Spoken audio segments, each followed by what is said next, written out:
The dawn of December 7, 1941 rose over Pearl Harbor like any other Hawaiian Sunday. But in the Pentagon offices in Washington, General Clayton Vogel already knew that the United States was losing the Pacific War before having truly begun it. The Japanese intercepted every American military communication with surgical precision that chilled the blood of Allied strategists. Every troop movement, every attack plan, every secret coordinate reached enemy hands as if the Americans were shouting their intentions through loudspeakers on the beaches of Tokyo. The empire of the rising sun had built the world's most sophisticated decoding machine, and Allied military codes fell before it like dry leaves before a hurricane. In the marble corridors of the Pentagon, where the echo of footsteps was lost among columns that supported the weight of a democracy at war, cryptographers worked 18 hours daily trying to create codes that would last more than a week without being deciphered. The purplish dark circles under their eyes betrayed sleepless nights, fingers stained with ink from so much writing and rewriting numerical sequences that the Japanese destroyed with the ease of a child breaking toys. Desperation was breathed in every office, felt in every morning meeting where reports invariably arrived tinted with defeat. Code compromised, interception confirmed, massive casualties from information leaks had become the daily mantra of a war being lost from communications. Lieutenant Colonel James Jones, veteran of World War I with a scar that crossed from his left temple to the corner of his mouth, walked through the main corridor of the Pentagon, dragging his feet like a man carrying the weight of 1,000 defeats. His military boots, perfectly polished each morning, reflected the fluorescent lights from the ceiling, while his blue eyes, once bright as polished steel, now showed the opacity of one who has seen too many battles lost because of intercepted words. In his right hand he carried a manila folder containing the latest reports from the Pacific. The taking of the Philippines, the fall of Guam, the humiliating retreat from Wake Island. Each page was a stab at Allied hope, each statistic one more confirmation that the United States was fighting a war with cards marked against them. But on February 23, 1942, in a meeting room on the 4th floor, where Lucky Strike cigarette smoke created a perpetual fog that burned eyes and thickened air, until making it almost unbreathable, a communications engineer named Philip Johnston would present an idea that would forever change the course of the Pacific War. Johnston, son of missionaries who had spent his childhood on the Navajo reservation in Arizona, possessed knowledge that no military manual had ever contemplated. He spoke Navajo fluently, a language so complex, so removed from any linguistic root known to the Western world, that not even the most distinguished anthropologists had managed to understand it completely. Navajo, or Diné Bizard, as its native speakers called it, was more than a language. It was a complete conceptual universe built on a grammatical foundation that defied all Western logic. Its verbal conjugations included not only time and person, but also the form of the object being spoken about, the physical and emotional distance between speaker and listener, and nuances of certainty that required deep cultural knowledge to be correctly interpreted. It was a language that had evolved for millennia in the isolation of the American Southwest deserts, protected from external influences by rocky mountains and canyons that rose like natural fortresses. No Japanese in the world knew a single word of Navajo. No Navajo grammar book existed in Tokyo libraries. No Navajo Japanese dictionary had ever been compiled. Johnston's proposal was as simple as it was revolutionary. Recruit young Navajos, train them in military terminology, and convert their mother tongue into the most powerful communication weapon the United States had ever possessed. Instead of depending on encoding machines that could be captured or numerical codes that could be deciphered, the most sensitive military communications would be transmitted in a language that was, by itself, impenetrable to any enemy ear. It was human cryptography, a living code that had been forged by generations of desert warriors who had never imagined that their ancestral language would become the key to Allied victory in the world's largest ocean. The historical context of 1942 presented a devastating panorama for Allied forces in the Pacific.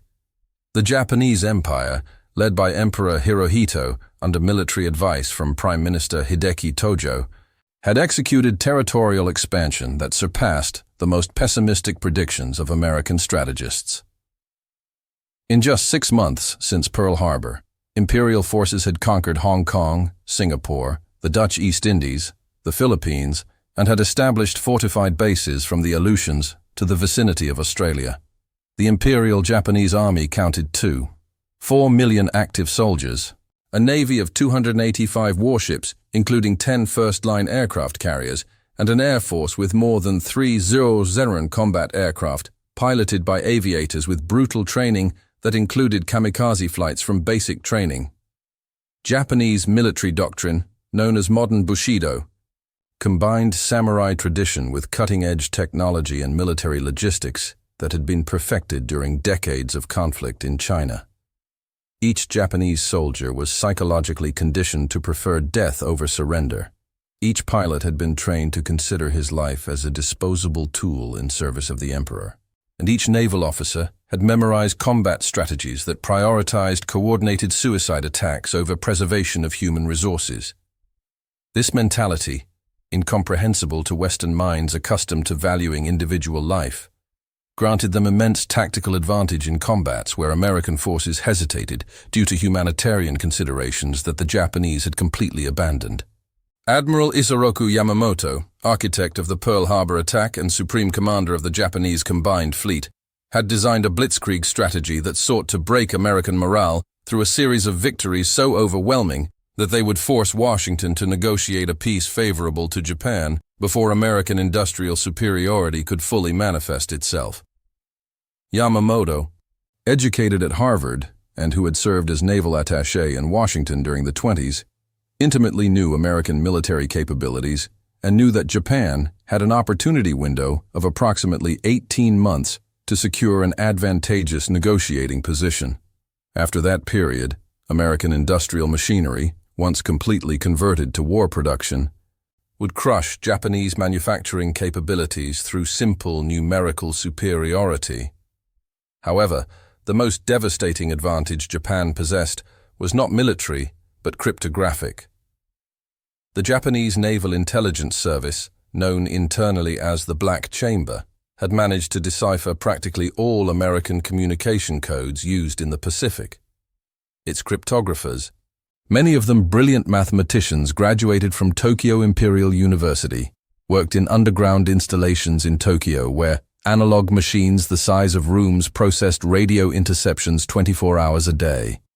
Every American military order, every battle plan, every troop movement was known to Japanese commanders with hours or days of anticipation. It was like playing poker against an opponent who could see all the cards, technically possible to win individual hands, but mathematically impossible to win the game. The consequences of this Japanese cryptographic superiority manifested daily in Allied defeats that seemed inexplicable from a purely military perspective. When General Douglas MacArthur ordered troop movements in the Philippines, Japanese forces were already positioned in ambushes. When the American Navy planned surprise attacks against Japanese installations, they found enemy bases evacuated and prepared to counterattack. When B-17 bombers flew toward strategic objectives, Zero fighters already awaited them in combat formations that converted missions into aerial massacres. The morale of American troops plummeted not only from continuous defeats, but from the paranoid sensation that every military plan was known by the enemy before being executed. In this desperate context, the search for a new communications system had become the absolute priority of American High Command. General George Marshall, Army Chief of Staff, had authorized unlimited budgets for any project that promised to create truly secure communications. Teams of the country's best mathematicians worked in universities like Princeton and MIT, developing codes based on increasingly complex numerical sequences, but invariably these codes fell before Japanese technical superiority in a matter of days or weeks. Desperation reached the point of considering communication systems as primitive as smoke signals or carrier pigeons, anything that could transmit information without being intercepted by Japanese listening stations that seemed to capture and decipher any Allied radio signal. Philip Johnston, 42 years old, had grown up on the Navajo reservation after his parents, Protestant missionaries, established a school in Ganado, Arizona in 1901. During his childhood and adolescence, Johnston had not only learned to speak Navajo with native fluency, but had absorbed the cultural and linguistic complexities that made this language unique in the world. Navajo belonged to the Na-Dene linguistic family, completely separate from the Indo-European, Sino-Tibetan or Semitic families that constituted the base of languages known to Japanese cryptographers. Its grammatical structure included verbal aspects that indicated not only when an action occurred, but also its duration, intensity, and the speaker's attitude toward the action itself. More importantly still, Navajo had developed a nominal classification system that divided all objects in the universe into categories based on form, texture, and function, creating different verbal conjugations for each category. Speaking of carrying a stone required different verbs from carrying water, which in turn were different from verbs for carrying an animal or a person.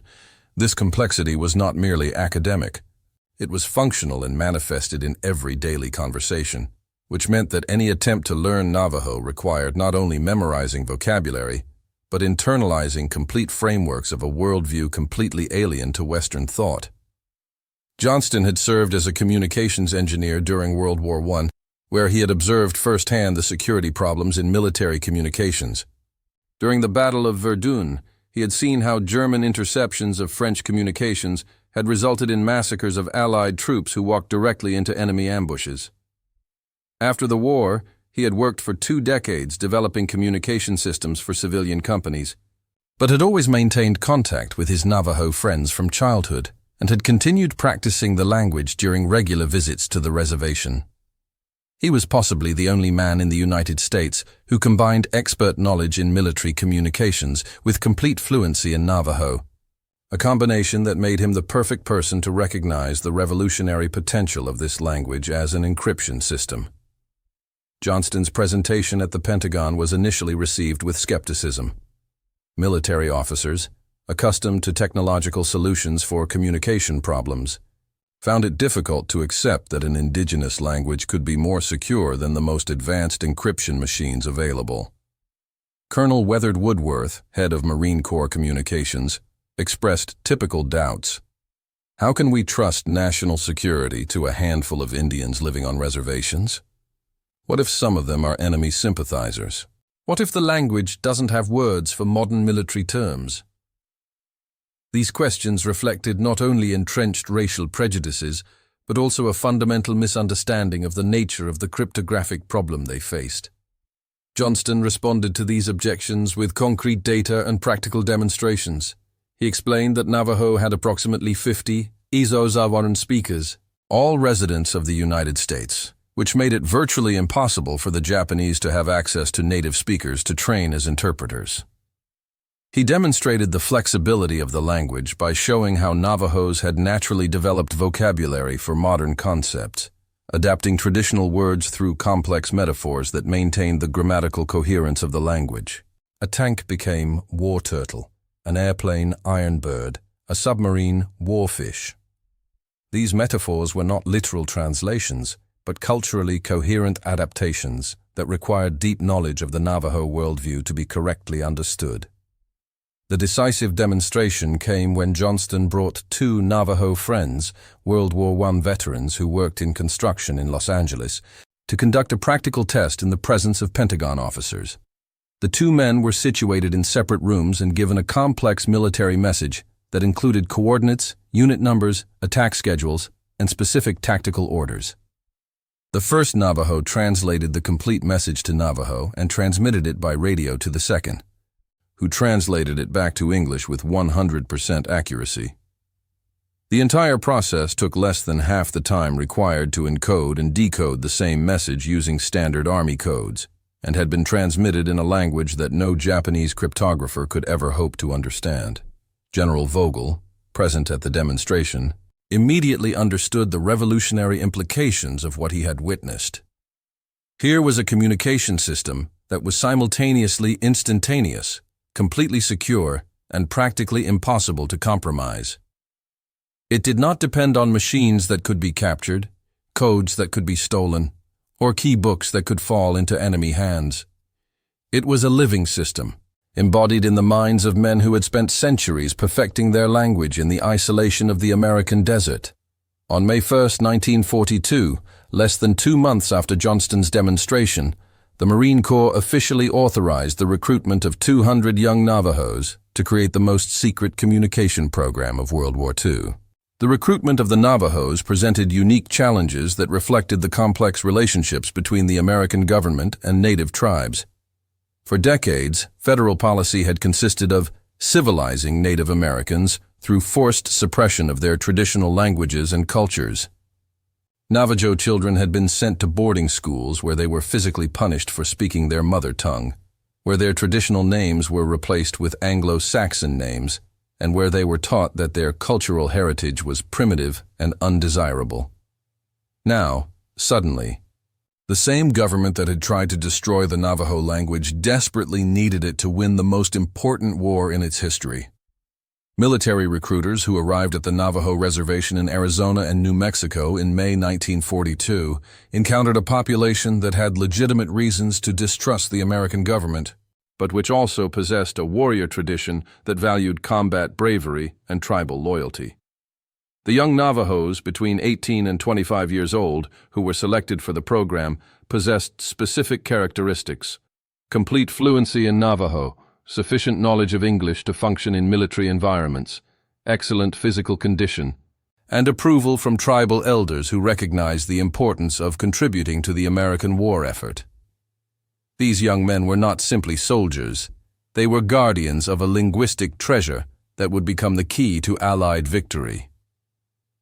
Among the first recruits was Chester Nez, 19 years old, son of a sheep rancher who had grown up speaking exclusively Navajo until age 10, when he was sent to a federal school where he learned English, while secretly maintaining fluency in his mother tongue. Nez possessed extraordinary memory for linguistic nuances and an innate capacity to create neologisms that maintained Navajo grammatical coherence while incorporating modern military concepts. His training companion, code talker Carl Gorman, 22 years old, had worked as an informal translator for anthropologists studying Navajo culture and possessed deep understanding of how to adapt traditional vocabulary to describe modern realities without losing the spiritual essence of the language. Code talker training began in June 1942 at Marine Base Camp Pendleton, California, where they were subjected to standard military training before beginning specific code development work. For 8 weeks, these young Navajos learned to march, shoot, survive in the field, and function as American Marines. But in the evenings they worked in secret sessions developing the military vocabulary that would convert their language into the most powerful communication weapon of the war.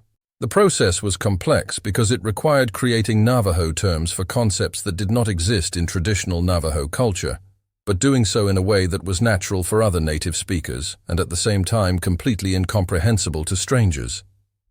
The creation of the Navajo Code was a process of linguistic engineering that combined traditional knowledge with modern innovation in ways that had never before been attempted. The code talkers worked for months, developing a dictionary of military terms that included not only direct translations, but also a phonetic alphabet system that allowed spelling words in English using Navajo words that began with equivalent sounds. A became Wolachi, ant. B became shush, bear. C became moasi, cat, creating a system that allowed transmitting specific information like place names or unit designations that had no direct equivalents in Navajo. Even more sophisticated was the development of specific military terms that required not only translation, but complete cultural adaptation. A command post became halgash, place from which orders are issued. A landing craft became tabonauni, vehicle that touches the shore. An aerial torpedo became besh-wu, flying ironfish. These terms were not arbitrary. They were based on Navajo cultural logic that classified objects according to their function and appearance, creating military vocabulary that was simultaneously technically precise and culturally coherent. The result was a code that functioned at multiple levels. It was incomprehensible to non-Navajos, was quick to use for native speakers, and was practically impossible to compromise because it was based on a complete cultural structure instead of simple word substitutions. The first operational test of the Navajo Code came in August 1942, when a group of 6 code talkers was assigned to Marine units preparing for the invasion of Guadalcanal. This battle, the first major Allied offensive in the Pacific, would represent the baptism by fire of a communications system that had been developed in laboratories and classrooms, but had never been tested under the chaotic and deadly conditions of real combat. The code talkers assigned to Guadalcanal were conscious that they carried on their shoulders not only their own lives and those of their Marine comrades, but also the destiny of an experimental project that could change the course of the war or become a catastrophic failure that cost thousands of Allied lives.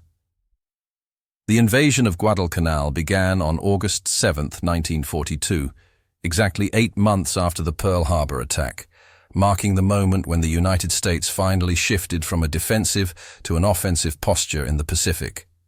American forces, commanded by General Alexander Vandegrift, included 16 Aero Marines from the 1st Division, along with naval and air support units totaling more than 60 Aero men. Their objective was to capture the Japanese airfield under construction on Guadalcanal, a base that, once completed, would allow Japanese bombers to attack Allied supply lines to Australia and New Zealand. The battle for Guadalcanal would become one of the most brutal campaigns in the Pacific, lasting 6 months and costing more than 25,000 casualties on both sides. In the first hours of the invasion, while landing craft approached Guadalcanal beaches under Japanese machine gun fire that cut through the morning air like deadly whips, the code talkers experienced their baptism by fire, transmitting naval bombardment coordinates, enemy positions, and reinforcement requests in Navajo that flowed through radio waves like a river of sounds incomprehensible to any Japanese ear. Communications that previously required 30 minutes to encode, transmit, and decode now took 3 minutes. Complex orders that formerly required human messengers risking their lives to run between positions now traveled instantly by radio, without any risk of compromise. Chester Nez, positioned with an artillery unit in the hills overlooking the Japanese airfield, transmitted enemy target coordinates with precision that transformed each naval bombardment into a surgical hammer that destroyed specific Japanese positions without damaging nearby Allied forces. Dzechil beta has kla, dzechil gil kla, I dzechil ginya kla, he transmitted in Navajo, providing exact coordinates for the guns of battleship USS North Carolina, waiting 16 kilometers offshore. The 16-inch projectiles reached their target with precision that disoriented Japanese defenders, accustomed to Allied bombardments that were approximate and inefficient due to communication problems. But the true test of the Navajo Code came during the Japanese counteroffensive of September 13th, when 6,000 Imperial soldiers under General Harukichi Hyakutake's command launched a nighttime attack designed to retake the airfield through a series of coordinated banzai assaults that should break American lines before dawn. The Japanese had studied Allied communication tactics for months and had prepared radio interference designed to disrupt American communications at the critical moment of attack. Their jamming stations transmitted white noise and false signals on all American military frequencies, creating communicational chaos that should isolate Allied units and prevent defensive coordination. Under normal conditions, this interference would have been devastating. American units would have found themselves isolated, unable to request artillery support, reinforcements, or medical evacuation. Commanders would have lost contact with their troops, converting the battle into a series of individual encounters where Japanese numerical superiority and fanaticism would have prevailed. But the code talkers provided an advantage that the Japanese had not anticipated.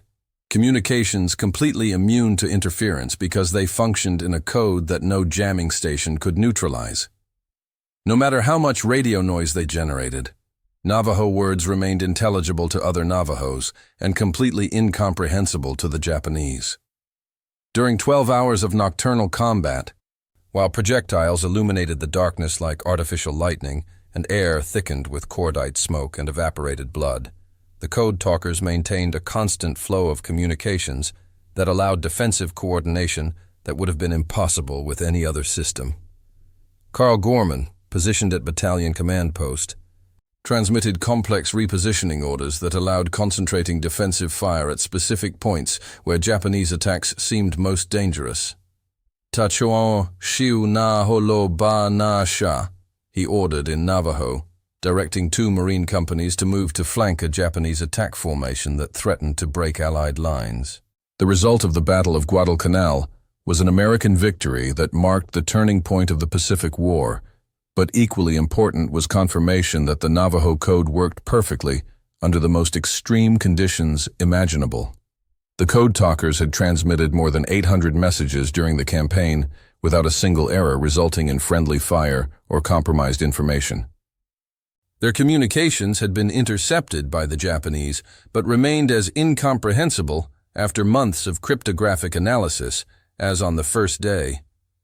Japanese intelligence officers, frustrated by their inability to decipher what they called the devil's language, began to suspect that the Americans had developed a completely new and revolutionary encoding machine.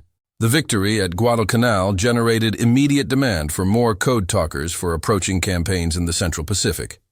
Marine Corps High Command, convinced of the Navajo system's superiority over any other form of military communication, authorized expansion of the program to include 400 additional code talkers. These men would be trained not only in basic communications, but also in specialized procedures for coordinating amphibious attacks, directing naval artillery fire, and handling complex communications required for simultaneous assaults on multiple islands. The Navajo Code had officially become the primary communication system for all Marine Corps operations in the Pacific. Training of the second-generation code talkers included refinements based on lessons learned at Guadalcanal. Specific protocols were developed for emergency situations where communications needed to be even faster and more efficient.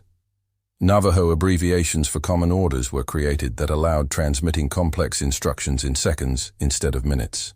Authentication procedures were established that allowed verifying transmitter identity without compromising code security. Each improvement made the system more efficient while maintaining its fundamental impenetrability. The Marshall Islands campaign in January 1944 represented the first test of expanded code talkers functioning in simultaneous multiple operations. 24 code talkers were distributed among forces attacking Kwajalein, Majuro, and Eniwetok, maintaining coordinated communications that allowed attack synchronization that would have been impossible with conventional communication systems. During the Battle of Kwajalein, code talkers coordinated naval bombardments, air attacks, and ground troop movements in real time, creating tactical synergy that completely overwhelmed Japanese defenses. Imperial defenders, accustomed to exploiting Allied communication errors, found themselves facing an enemy that seemed to move like a single organism, anticipating and countering every Japanese defensive movement with precision that bordered on the supernatural. The Japanese, desperate to understand the new American communication system, captured several Marines during the Marshall Campaign, hoping to obtain information about Allied codes. Prisoners were subjected to brutal interrogations where Japanese interrogators played recordings of Navajo transmissions, demanding translations. Captured Marines, even under torture, could not provide useful information because they genuinely did not understand the language they heard. Some Japanese officers began to suspect that Americans were using foreign troops, possibly American Indians, but this information was so vague that it proved useless for cryptographic purposes. Japanese frustration with the Navajo Code intensified during the Mariana Islands campaign in June 1944, where 30 code talkers coordinated the most complex invasion the Marine Corps had attempted to that point. The simultaneous invasion of Saipan, Guam, and Tinian required communications coordination involving not only ground forces, but also the largest fleet ever assembled in the Pacific, including 15 aircraft carriers, 7 battleships, and more than 600 support ships. Code talkers handled communications that included inter-service coordination, synchronization of air and naval bombardments, and supply logistics for 127,000 assault troops. During the Battle of the Philippine Sea, known to American pilots as the Great Marianas Turkey Shoot, Code talkers coordinated air attacks that resulted in the destruction of more than 400 Japanese aircraft in a single day. Navajo communications allowed tactical coordination between fighter squadrons, bombers, and anti-aircraft ships that created an aerial extermination zone where Japanese pilots, however brave, had no possibility of survival. Battle reports transmitted in Navajo allowed real-time tactical adjustments that maintained American air superiority, even when Japanese attempted desperate counterattacks. But it was during the Battle of Iwo Jima in February 1945 where code talkers faced their most extreme test. This small volcanic island, barely 8 square kilometers, had been converted by the Japanese into the most powerful fortress in the Pacific. General Tadamichi Kuribayashi had spent 2 years converting every square meter of the island into a defensive position, creating an underground labyrinth of tunnels, bunkers, and artillery positions that could resist bombardments that had devastated other Japanese islands.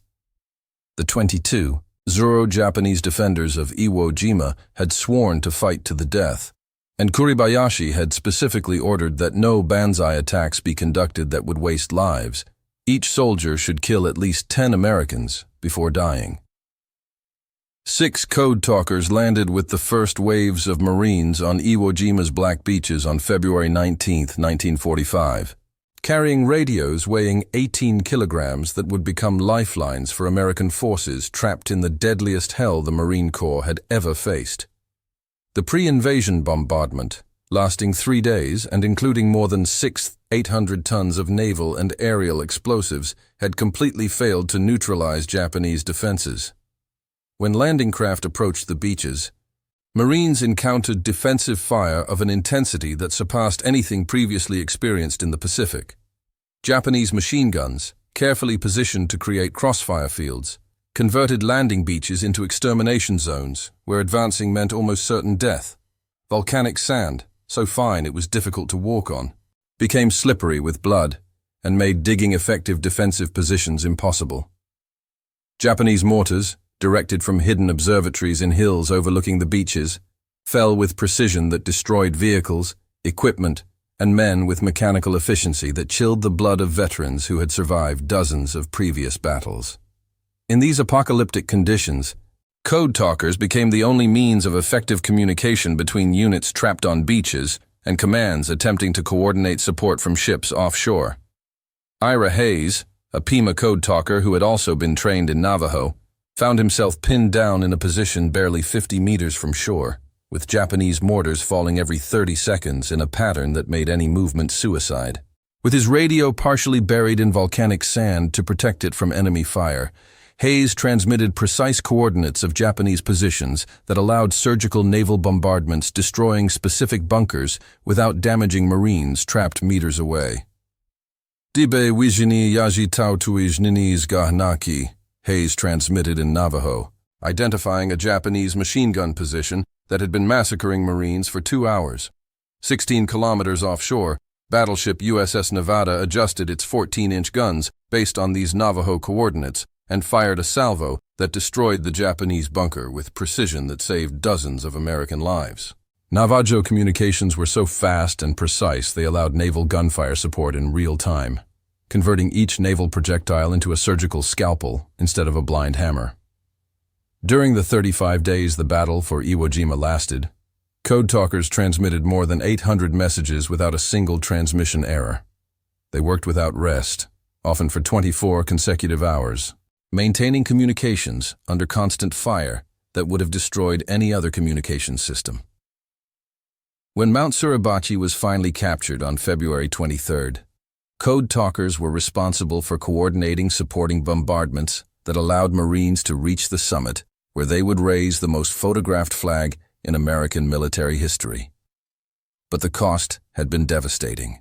Of the 6 code talkers who landed on Iwo Jima, 2 died in combat and 3 were severely wounded. The Battle of Okinawa in April 1945 represented the culmination of the code talker system, with 48 Navajos coordinating communications for the largest invasion in the Pacific. Okinawa, known to the Japanese as the main gate to the empire, was defended by 110 0 Japanese soldiers under General Mitsuru Ushijima's command, who had converted the island into a fortress that should cost so many American casualties that it would force Washington to reconsider invasion of the main Japanese islands. Defenders included not only regular soldiers, but also 20 Iwasa and Okinawan civilians who had been forced to fight and preferred death over capture. Navajo communications during Okinawa coordinated not only ground operations, but also defense against the most intense kamikaze attacks of the war. Japanese suicide pilots, flying from bases in Kyushu, launched more than 900 kamikaze attacks against the American fleet during the 83 days of the Okinawa campaign. Code talkers coordinated anti-aircraft defenses that included patrol fighters, naval anti-aircraft fire, and early warning systems that saved dozens of American ships from destruction. Their communications allowed defensive coordination so effective that the success rate of kamikaze attacks fell from 14% recorded in previous battles to less than 6% during Okinawa. But the most remarkable aspect of code talker performance during Okinawa was their ability to maintain effective communications during the most psychologically devastating campaign American forces had faced. Japanese soldiers and Okinawan civilians preferred suicide over surrender, creating scenes of horror that traumatized even veterans hardened by years of Pacific combat. Entire families threw themselves from cliffs, soldiers blew themselves up with grenades when they ran out of ammunition, and civilians detonated hidden explosives in caves where they had taken refuge with their children. The psychological impact of witnessing this mass self-destruction broke the morale of thousands of Marines. But code talkers maintained their professionalism and communicational efficiency even under circumstances that challenged human sanity. The psychological trauma of code talkers was particularly complex because it combined intense combat stress with the cultural weight of using their sacred language to coordinate mass killings. Traditional Navajo included specific taboos about speaking of death and war, and many code talkers required purification ceremonies after each battle to restore their spiritual balance. Chester Nez developed recurring nightmares where he heard Japanese voices speaking perfect Navajo, a manifestation of trauma from having converted his maternal language into a weapon of war.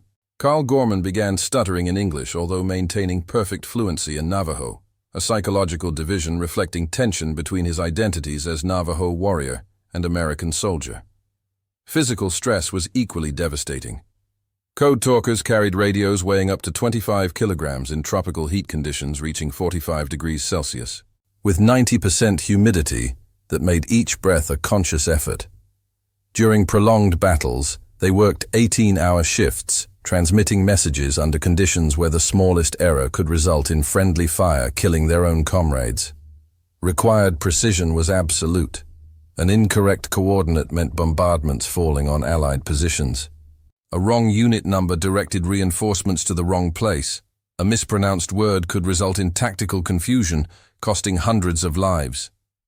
Psychological tension intensified from knowing they were irreplaceable. Each code talker knew that his death meant not only loss of a soldier, but loss of an irreducible part of America's most important communication system.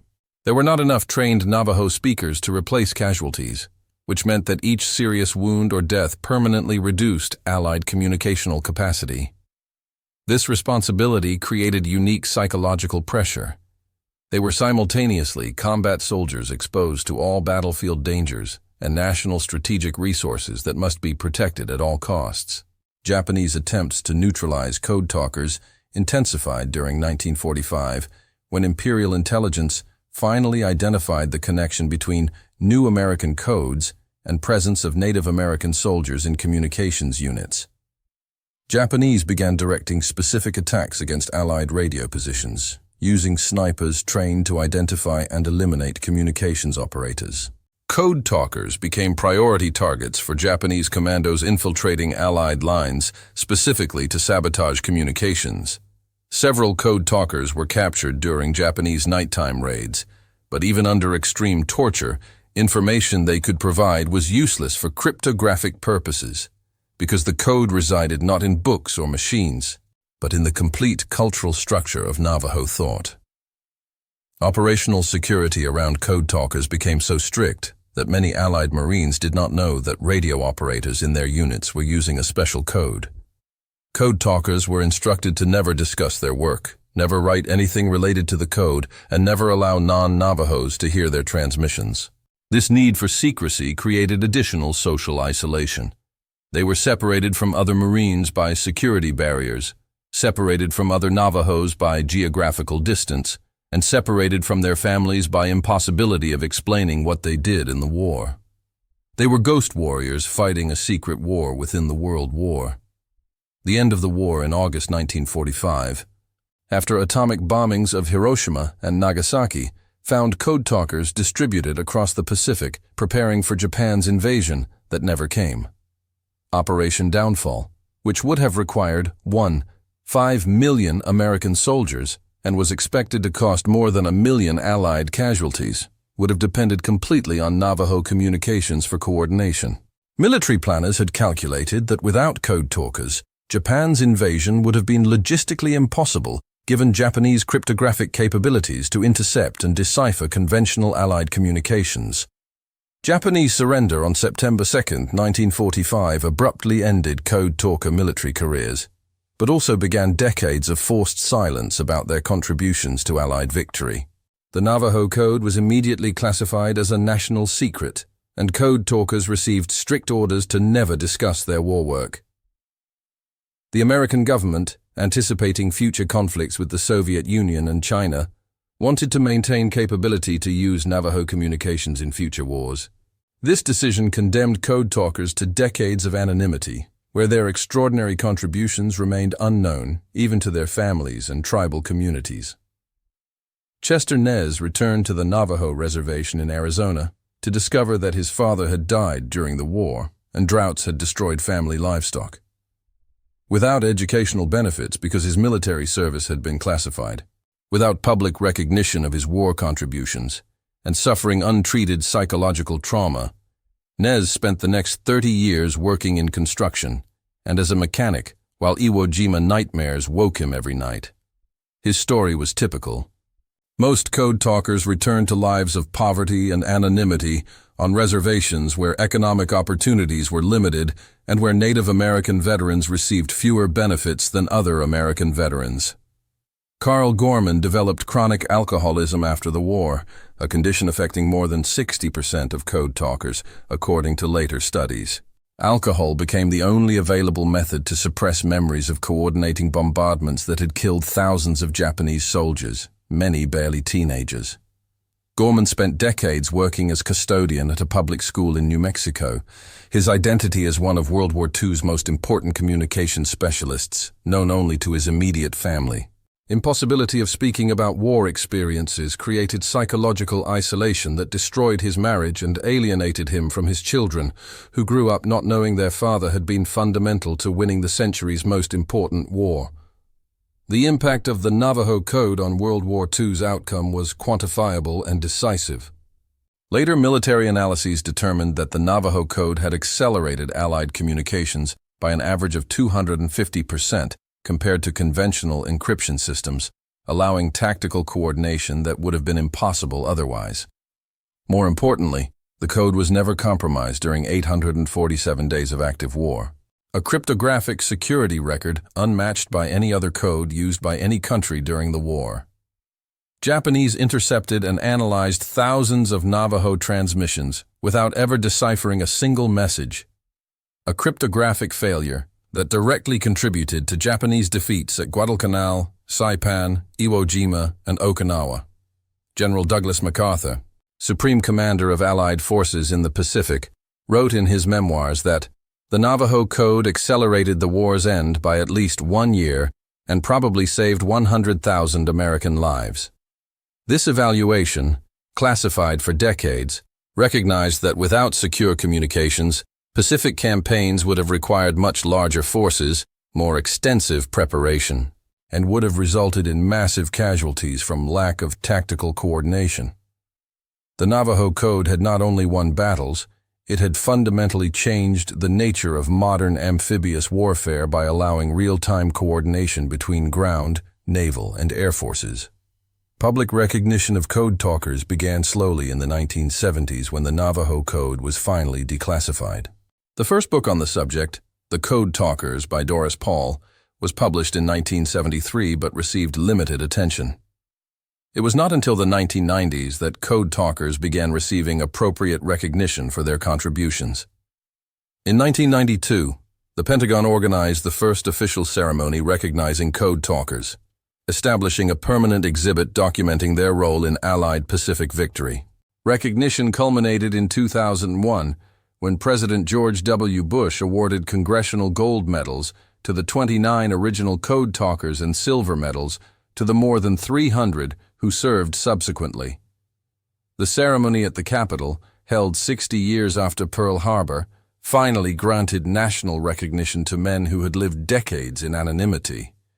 Chester Nez, then 80 years old, was the last surviving original code talker to receive the medal, a moment he described as the culmination of a life lived in secrecy for my country. The legacy of code talkers extends far beyond their specific military contribution. Their story represents the central paradox of the Native American experience in the 20th century. A government that had tried to destroy Navajo culture for decades would desperately turn to that same culture to save Western civilization. Boarding schools where Navajo children had been punished for speaking their mother tongue indirectly became America's salvation when that forbidden language transformed into war's most powerful communication weapon. More profoundly, code talkers demonstrated that cultural diversity was not a weakness to be eliminated, but a source of national strength that could be decisive in moments of existential crisis. Their success validated preservation of minority languages and cultures as strategic national resources, not simply as anthropological curiosities. This lesson has contemporary resonance in a world where globalization threatens survival of thousands of indigenous languages that might contain solutions to future problems we cannot yet anticipate. The story of code talkers also illuminates the nature of heroism in modern warfare. These men did not win medals for individual acts of physical courage, but for disciplined application of cultural knowledge under extreme pressure. Their heroism resided in preservation and adaptation of ancestral traditions to face modern challenges, combining ancient wisdom with contemporary technology in ways no one had previously imagined. They were warriors in the deepest sense. They defended not only territory and ideology, but also the possibility of preserving cultural diversity in a world trending toward forced homogenization. Today, when the last original code talker has died and World War II survivors disappear at the rate of 1,000 per day, the story of 29 Navajos who converted their language into the Pacific's most lethal code stands as testimony to the transformative power of cultural honor in service of greater purposes. For 847 days of war, these men carried in their minds the destiny of Western civilization, speaking in their ancestors' words to forge their descendants' future. They converted silence into victory, tradition into revolution, and a forbidden language into the key to global freedom. Their legacy is eternal. In a world that often sees diversity as division, code talkers demonstrated that differences can become decisive advantages when embraced rather than suppressed. At today's Navajo family tables, where children learn words that once carried nations' fate, the echo of those war transmissions continues resonating. Tachuon Shiu Naholo, whisper Arizona desert wines, still carrying memories of voices that changed history forever, reminding us that sometimes salvation comes from the most unexpected places, speaking in languages the world thought it could afford to forget.